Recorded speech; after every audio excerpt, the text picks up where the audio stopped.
Assalamualaikum warahmatullahi wabarakatuh, Pak Guru. Waalaikumsalam warahmatullahi wabarakatuh. Selamat pagi di puasa pagi ini. Ada Ya, yang pagi. nge-DM Pak Guru, minta tolong jawab. Assalamualaikum, Guru. Ini saya Waalaikumsalam. berdebat dengan teman yang mengatakan bahwa masturbasi atau onani saat puasa tidak batal selama tidak keluar mani. Dan menurut ulama pun begitu. Apakah benar demikian? Bukankah dengan melakukan masturbasi itu artinya ia batal karena sejatinya puasa adalah menahan nafsu dan dia kalah dengan nafsunya sementara waktu. Terima kasih. Seperti Jadi, itu pertanyaannya. saya tuh sebenarnya enggan untuk membahas masalah fikih untuk urusan puasa. Karena gini, puasa itu adalah ibadah gaib. Karena itu ibadah gaib, bahkan pahalanya pun gaib gitu. Puasa itu diterima atau tidak sama Tuhannya itu benar-benar juga gaib gitu. Nggak ada yang Dan tahu karena deh. itu, iya, makanya saya mah lebih memilih untuk membahas hal-hal yang lebih spiritualis dalam puasa itu. Nah, sedangkan ulama yang Baraya maksud tadi dan teman yang Baraya maksud itu melihatnya dalam kacamata fikih. Kan kalau kacamata fikih itu adalah kita menghukumi sesuatu yang terlihat. Kalau tidak terlihat kan gimana kita bisa ceritanya gitu kan. Nah, hukum fikih itu kalau misalkan kita lagi nafsu gitu ya, kan nggak ketahuan sama orang nafsu itu gimana gitu. Gitu kan. Nah, jadi dia baru kelihatan batal kalau misalkan dia sendiri gitu, misalkan ketika lagi ngocok itu keluar, nah kan keluar kelihatan gitu, ada zatnya bisa diketahui, nah makanya itu batal gitu. Nah jadi secara fikih kalau misalkan onani itu tidak membatalkan, tapi pas keluarnya itu membatalkan, itu secara fikih begitu karena hukum itu terbatas pada sesuatu yang bisa kita lihat gitu. Nah, sedangkan kalau misalkan nanya kepada ulama-ulama yang lebih spiritualis gitu, ulama-ulama sufi gitu, jangankan kita beronani itu gitu, jangankan seperti itu, kita misalkan melakukan hal yang lain yang remeh-temeh gitu, kayak ngegosipin orang gitu, itu tuh bisa membatalkan puasa gitu. Kalau dilihatnya dalam konteks spiritual. Makanya para ulama kemudian memisahkan, ada batal secara rukun dan ada batal secara pahala gitu. Jadi ada yang puasa semuanya baik-baik saja, tapi pas di akhirat nanti tidak mendapatkan apa-apa kecuali lapar dan haus. Nah, pada bagian itu menunjukkan apa? Ya, menunjukkan bahwa uh, si ulama itu juga sebenarnya tidak benar-benar mengatakan secara fikih onani itu halal, tapi boleh dan tidak membatalkan, tapi pas keluar batal. Enggak, tapi lebih rumit lagi, lebih mengaitkan dengan berbagai hal lagi gitu, termasuk dalam hal spiritual gitu. Kepada admin, tolong sampaikan pertanyaan saya pada Pak Guru Gembul. Sebagai seseorang yang beriman pada Tuhan, bagaimana Pak Guru Gembul menanggapi tentang God of Gifts? Dari Wikipedia ya, God of Gifts adalah sebuah sudut pandang teologi yang menggunakan ketidaktahuan dalam ilmu pengetahuan untuk mendukung keberadaan Tuhan. Iya, saya juga gitu. Jadi sebenarnya Tuhan itu memang bersembunyi di balik ketidaktahuan dan selamanya tidak akan bisa diketahui. Satu-satunya jalur kita untuk bisa menerimanya ya melalui kepercayaan. Sebab kalau misalkan kita mengetahui, gimana caranya mengetahuinya gitu. Kan misalkan ya, salah satu paradoks yang dilakukan oleh orang-orang di dunia saat ini itu adalah dia menciptakan gagasan-gagasan tentang Tuhan yang satu sama lain itu bentrok. Misalkan, pernyataan pertama, Tuhan mutlak, tidak bisa dijelaskan. Pernyataan kedua, akal manusia itu terbatas, sehingga tidak bisa menjelaskan yang tidak terbatas. Tapi yang ketiga adalah, ayo kita mendefinisikan, memikirkan tentang Tuhan. Lah kan Tuhannya maha tidak terbatas, otak manusia terbatas, harusnya berarti kita tidak boleh mendekati Tuhan dengan pengetahuan.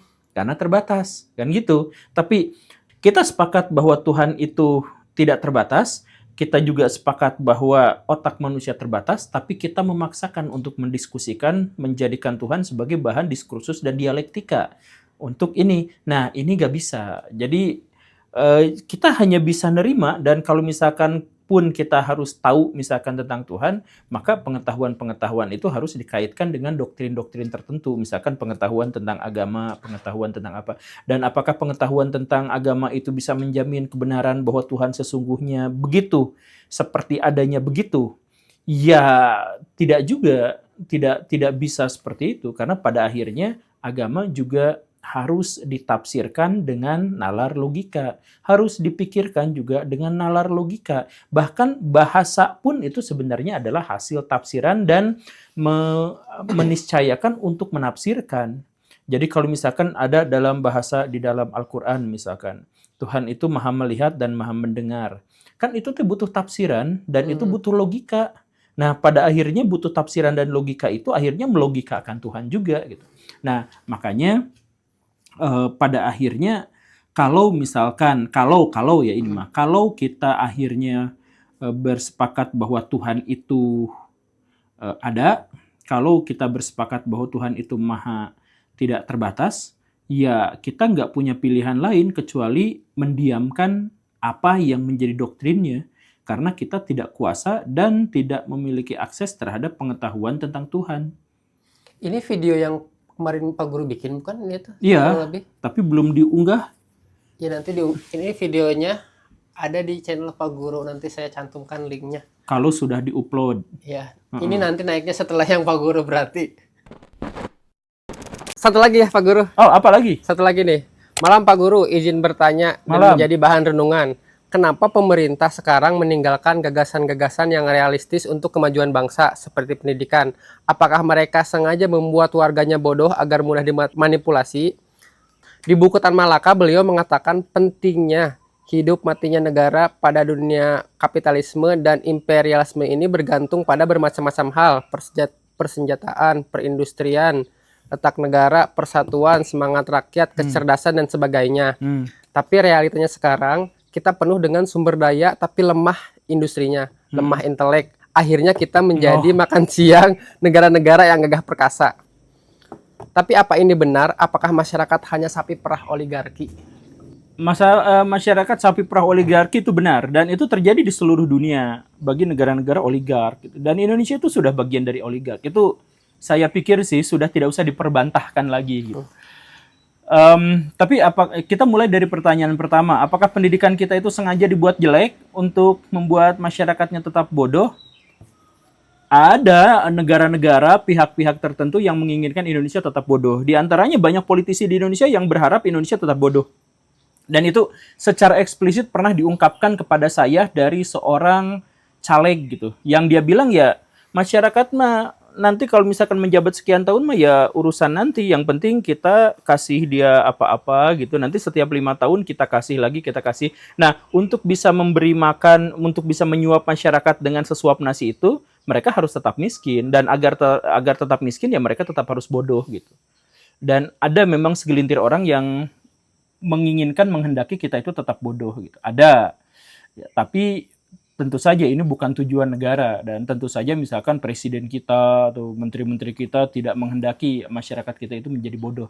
Cuman ketika berhadapan dengan masalah pendidikan, masalah yang lebih beratnya itu sebenarnya adalah kita tuh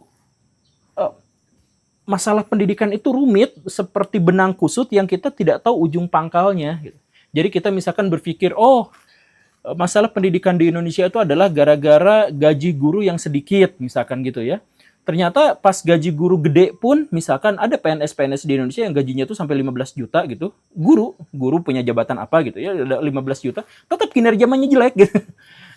Ada, ternyata masalahnya itu adalah rekrutmen, ada orang dalam dan sebagainya. Kalau orang dalam dan sebagainya itu kan sudah rumit sekali gitu. Jadi bukan hanya masalah kehendak dari satu pihak tertentu yang ingin membuat Indonesia bodoh, tapi memang masalahnya kompleks gitu. Terus Tan Malaka tadi mengatakan bahwa kemajuan sebuah bangsa itu tergantung banyak faktor, ada industri, ada tata letak, kemudian ada banyak macam-macam yang seperti itu. Kemudian tadi pertanyaannya, kenapa Indonesia sumber dayanya penuh tapi industrinya lemah? Nanti kita bahas ya di salah satu episode. Ini panjang banget.